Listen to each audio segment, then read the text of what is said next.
স্বাস্থ্যের মতো গুরুত্বপূর্ণ ক্ষেত্রটিকে অগ্রাধিকার দিয়ে কাজ করছে সরকার। এই স্বাস্থ্য পরিষেবার উন্নয়নে নার্সদের যথেষ্ট ভূমিকা রয়েছে।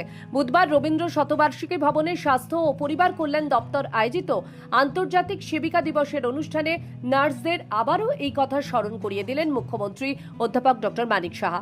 ইন্টারন্যাশনাল নার্সেস ডে উদযাপন উপলক্ষে বুধবার রবীন্দ্র শতবার্ষিকী ভবনে এক অনুষ্ঠানের আয়োজন করে রাজ্য সরকারের স্বাস্থ্য ও পরিবার কল্যাণ দপ্তর। এই অনুষ্ঠানে উপস্থিত ছিলেন দপ্তরের দায়িত্বপ্রাপ্ত মন্ত্রী তথা রাজ্যের মুখ্যমন্ত্রী অধ্যাপক ডক্টর মানিক সাহা। এছাড়াও উপস্থিত ছিলেন স্বাস্থ্য সচিব কিরণ গিত্তে, স্বাস্থ্য দপ্তরের অধিকর্তা ডক্টর দেবশ্রী দেববর্মা, স্বাস্থ্য ও পরিবার কল্যাণ দপ্তরের অধিকর্তা doctor Anjan Das, director of medical education professor doctor HP. Sharma সহ অন্যান্যরা।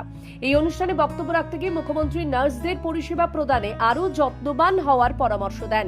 মুখ্যমন্ত্রী বলেন, স্বাস্থ্য রাজ্য সরকারের একটি গুরুত্বপূর্ণ ক্ষেত্র। বর্তমানে রাজ্যের 450 সিটের মেডিকেল কলেজ হয়েছে, আরও মেডিকেল কলেজ হচ্ছে। এডিসি এলাকাতেও একটি মেডিকেল কলেজ হবে বলেও এদিন আশ্বাস দেন মুখ্যমন্ত্রী। বর্তমান সময়ে স্বাস্থ্যক্ষেত্রে কাজের অনেক সুযোগ বেড়ে গেছে। এই ক্ষেত্রে নার্সদের গুরুত্বপূর্ণ ভূমিকা রয়েছে বলে জানান মুখ্যমন্ত্রী।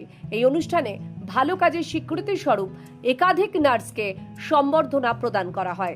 আমরা যখন পালন করি, অর্থাৎ এখানে যেরকম আজকে ইন্টারন্যাশনাল নার্সেস ডে আমরা উদযাপন করছি, তার যে মেইন উদ্দেশ্য সেটা হচ্ছে সমস্ত পৃথিবীতে, বিশ্বজুড়ে যারা মানব সেবার জন্য যেভাবে আমাদের নার্সিং অফিসাররা বা নার্সরা যেভাবে কাজ করছেন, তাদেরকে শ্রদ্ধা, তাদেরকে সম্মান